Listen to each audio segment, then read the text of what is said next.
Bonjour tout le monde, j'espère que vous allez bien. Bienvenue de nouveau sur ma chaîne Alliance M Éducation. Vous savez, les villes métropolitaines au Canada ici sont saturées, ils sont pleins. Vous le savez, IRCC le sait. Mais vous savez, IRCC aussi a besoin de nouveaux arrivants, a besoin que les Canadiens aillent occuper les autres régions ruraux et les autres communautés francophones ici au Canada. Pourquoi? Pour pallier simplement à la pénurie de main-d'œuvre. La pénurie de main-d'œuvre dans les grandes villes n'est presque plus là parce qu'on commence plus à avoir de la difficulté à trouver de l'emploi parce que tout le monde est à Montréal, tout le monde est à Toronto, tout le monde est à Vancouver, tout le monde à Québec, tout le monde est dans les grandes villes alors que la pénurie continue à se faire sentir dans les régions. Pour pallier à cela, le 30 janvier 2025, le gouvernement du Canada a décidé de lancer deux nouveaux programmes pilotes, à savoir le programme pilote d'immigration dans les communautés rurales et le programme pilote d'immigration dans les communautés francophones. Quand on parle de programme pilote, en fait, c'est comme des programmes qui sont en essai. Donc, on met en place les programmes. Si nous remarquons que ces programmes-là fonctionnent comme il faut, certains d'entre eux vont être pérennisés. Donc, ça va être des programmes d'immigration qui vont être permanents. Si vous voulez immigrer au Canada, donc dans le cadre de ces deux programmes-là, vous allez devoir demeurer, résider dans ces différentes régions. Donc, pour les personnes qui sont intéressées par le premier programme, qui est donc le programme qui est donc le programme pilote d'immigration dans les communautés ruraux, vous allez devoir vous installer dans l'une des communautés que vous allez voir juste à gauche de la vidéo. Je vous les mets en capture parce que les prononcer en anglais, franchement, je ne veux pas débaptiser ces différentes régions-là. Et pour les personnes qui, eux, veulent participer à ce programme pilote-là pour les communautés francophones, vous allez donc vous installer dans les régions qui sont juste ici. Eux, je vais vous les lister et vous les mettre en capture aussi.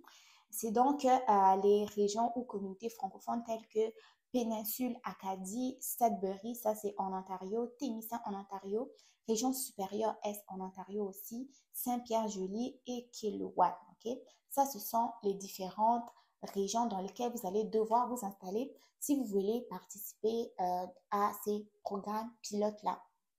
L'avantage de participer à ces deux programmes, c'est que ce sont des programmes qui conduisent vers la résidence permanente et ce sont des programmes qui sont vraiment axés plus au niveau des travailleurs étrangers qualifiés. Pour savoir les autres critères d'admissibilité ou pour savoir comment est-ce que vous pouvez participer à ces programmes-là en dehors du choix donc des régions où vous allez devoir demeurer. Pour pouvoir présenter une demande de résidence permanente par l'intermédiaire de ces programmes pilotes parce que ce sont des programmes qui vous donnent donc accès à la résidence permanente comme je vous l'ai dit, vous devez être premièrement un travailleur qualifié, ensuite de ça recevoir une offre d'emploi admissible d'un employeur désigné. Vous pouvez vivre à l'étranger ou au Canada en tant que résident temporaire.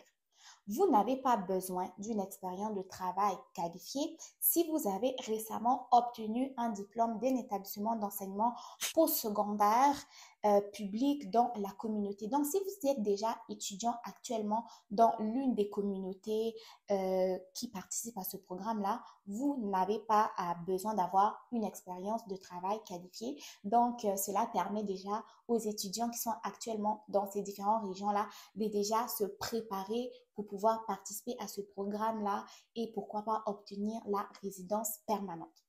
Donc, une fois que vous avez présenté une demande de résidence permanente, vous pourrez peut-être obtenir un permis de travail en attendant que nous traitions votre demande. Ça veut dire en fait, si vous présentez une demande dans le cadre de ce programme-là, vous pourrez déjà avoir un permis de travail en attendant que votre demande de résidence permanente soit traitée. Les choses commencent à s'arranger, hein? C'est très bien.